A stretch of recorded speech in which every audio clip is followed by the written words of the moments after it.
तो hello dear student, आज की इस वीडियो में कक्षा 10वीं विषय गणित का प्री बोर्ड परीक्षा 2025 का फाइनली पेपर लेके आ चुके हैं। दोस्तों आप लोग देख सकते हैं पेपर आपका 75 नंबर का आएगा। इसमें आपको 3 घंटे का मिलेगा।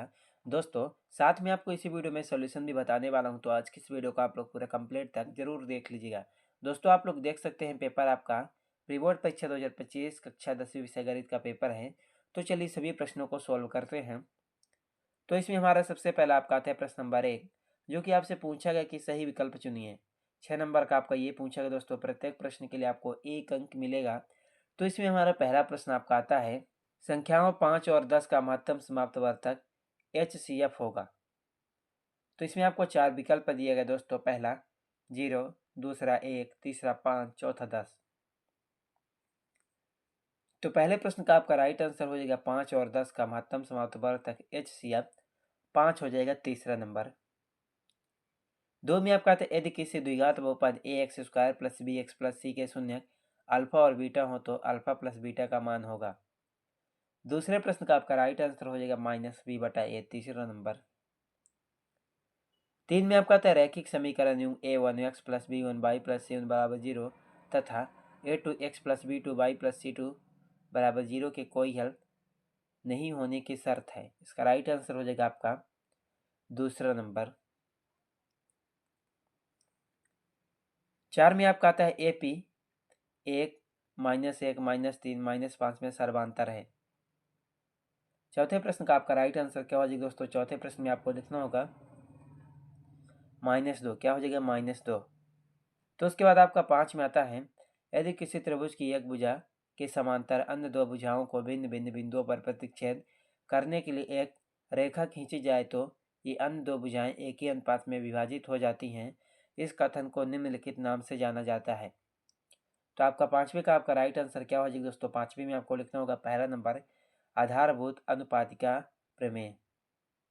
6 में आता है, बिंदु ए 1 और -2 और बी -3 और 4 को मिलाने वाले रेखाखंड के मध्य बिंदु के निर्देशांक होंगे।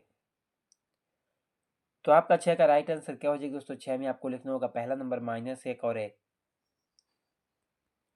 तो उसके बाद आपका नेक्स्ट प्रश्न आपका आता है प्रश्न नंबर 2, जो कि आपसे पूछेगा कि रिक्त स्थानों की पूर्ति कीजिए। 6 नंबर का आपका ये पूछेगा। दोस्तों प्रत्येक प्रश्न के लिए आपको 1 अंक मिलेगा। तो इसमें हमारा पहला प्रश्न आपका आता है 3√1 डॉट डॉट संख्या है। पहले का आपका राइट आंसर हो जाएगा 3√2 अपरमेय। कैसी अपरमेय संख्या है। 2 में आपका आता है, यदि P कोष्टक x एक द्विघात बहुपद है तो Px = 0 को डॉट डॉट समीकरण कहते हैं। दूसरे का राइट आंसर हो जाएगा दोस्तों आपका द्विघात समीकरण कहते हैं। क्या? द्विघात समीकरण। 3 में आपका आता है, किसी द्विघात समीकरण के मूल यदि वास्तविक और समान है तो विभक्तिकर का मान डॉट डॉट होगा। तीसरे प्रश्न का आपका राइट आंसर हो जाएगा विभक्तिकर का मान इस कंडीशन में शून्य होगा। क्या? शून्य। 4 में आपका आता है, समांतर श्रेणी a + d a + 2d a + 3d dot dot का 10वां पद डॉट डॉट होगा। तो आपका चौथे का राइट आंसर हो जाएगा दोस्तों a + 9d। 5 में आपका आता है, वे सभी आकृतियां जिनके आकार समान होते परंतु इनके माप समान होने आवश्यक नहीं है आकृतियां कहलाती हैं। इसका राइट आंसर हो जाएगा समरूप। क्या? समरूप आकृतियां कहलाती हैं। 6 में आपका आता है, बिंदु 0, 4 डॉट डॉट अक्ष पर स्थित है। तो आपका 6 का राइट आंसर हो जाएगा आपका बाई अक्ष पर स्थित है। उसके बाद आपका आता है प्रश्न नंबर आपका 3, जिसमें आपका पूछा गया कि सत्य या सत्य लिखे, जो कि आपसे 6 नंबर का पूछा गया। प्रत्येक प्रश्न के लिए आपको 1 अंक मिलेगा।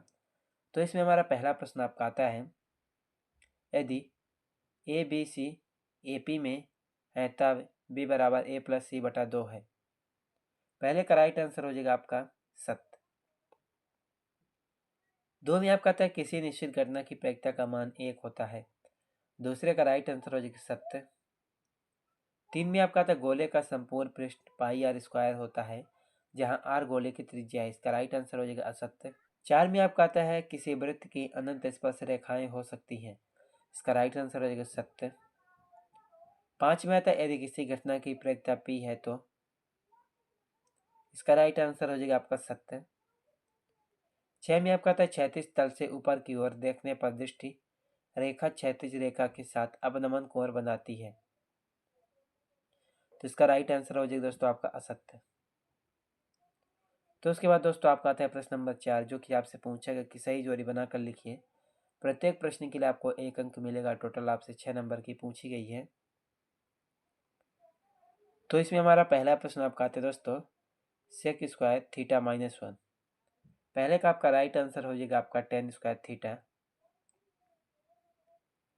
2 में आपका आता है कॉट थीटा। इसका राइट आंसर हो जाएगा आपका पहला नंबर 1/10 थीटा। 3 में आपका आता है 1 माइनस साइन स्क्वायर थीटा। तीसरे का आपका राइट आंसर हो जाएगा आपका कॉस स्क्वायर थीटा। 4 में आता है अर्धवृत्त का क्षेत्रफल। इसका राइट आंसर हो जाएगा आपका 1/2 पाई आर स्क्वायर। 5 में आता है वृत्त की परिधि। इसका राइट आंसर हो जाएगा 2 पाई आर। 6 में आपका आता है मूल बिंदु के निर्देशांक। इसका राइट आंसर हो जाएगा 0 0। तो उसके बाद आपका आता है प्रश्न नंबर आपका 5, जो कि आपसे पूछेगा कि एक शब्द एक वाक्य में उत्तर दीजिए, जो कि आपसे 6 नंबर का पूछा गया। प्रत्येक प्रश्न के लिए आपको 1 अंक मिलेगा। तो दोस्तों इसमें हमारा पहला प्रश्न आपका आता है, क्या सभी समद्विबाहु त्रिभुज समरूप होते हैं? तो पहले प्रश्न का आपका राइट आंसर क्या हो जाएगा दोस्तों? पहले प्रश्न में आपको लिखना होगा, तो पहले में आपको लिखना होगा नहीं। 2 में आपका आता है, यदि 10 मीटर ऊंचे एक वृक्ष की छाया 10√3 मीटर है तो सूर्य का उन्नयन कोण कितना होगा? दूसरे प्रश्न का आपका राइट आंसर हो जाएगा 30 डिग्री। कितना होगा? 30 डिग्री। 3 में आपका आता है द्विघात समीकरण ax² plus bx plus c बराबर 0 के व्युत्क्रम का सूत्र लिखिए। तीसरे का राइट आंसर क्या हो जाएगा दोस्तों? तीसरे में आपको लिखना होगा d बराबर b² माइनस 4ac। 4 में आता है वृत्त की एक छेदक रेखा वृत्त को कितने बिंदुओं पर प्रतिच्छेद करती है? चौथे का राइट आंसर होने वाला है दोस्तों, चौथे में आपको लिखना होगा 2। 5 में आपका आता है शंकु के आयतन का सूत्र लिखिए। इसका राइट आंसर हो जाएगा आपका 1/3 पाई आर स्क्वायर एच। तो उसके बाद आपका 6 में आता है 3 3 4 5 5 का समांतर मध्य है। इसका राइट आंसर हो जाएगा 4। तो दोस्तों आपके बहुविकल्पी वाले सभी प्रश्न आपके सॉल्व हो चुके हैं। आई होप आप लोगों ने याद भी कर लिए होंगे। उसके बाद आपका आता है प्रश्न नंबर 6, जो कि आपसे पूछेगा कि HCF 306 657 बराबर 9 दिया है। LCM 306 657 ज्ञात करना है। उसके बाद दोस्तों आपका प्रश्न नंबर 7 में आता है संख्या 7429 को अभाज्य गुणनखंडों के रूप में व्यक्त कीजिए। उसके बाद प्रश्न नंबर 8 में आता है एक द्विघात बहुपद ज्ञात कीजिए जिनके शून्यकों के योग और गुणनफल क्रम से -3 और 2 है। उसके बाद दोस्तों प्रश्न नंबर आपका 9 में आता है 4 म्यू स्क्वायर प्लस 8 म्यू के शून्य की ज्ञात कीजिए। तो उसके बाद आपका प्रश्न नंबर 10 में आता है 3 बल्लों तथा 6 गेंदों की कीमत 3900 रुपये है तथा 1 बल्ले एवं 3 गेंदों की कीमत 1300 रुपये है। उसके बाद दोस्तों आपका प्रश्न नंबर आपका 11, उसके बाद 12, उसके बाद आपका 13 आता है दोस्तों। तो उसके बाद आपका 14, उसके बाद 15 16, तो उसके बाद आपका 17, उसके बाद 18, उसके बाद 19 आता है, उसके बाद 20 21 22, उसके बाद 23। तो आपके क्वेश्चन पेपर में टोटल 23 प्रश्न पूछे गए हैं। तो दोस्तों आप लोग इन सभी प्रश्नों को आप लोग अच्छी तरह से याद जरूर कर लीजिएगा।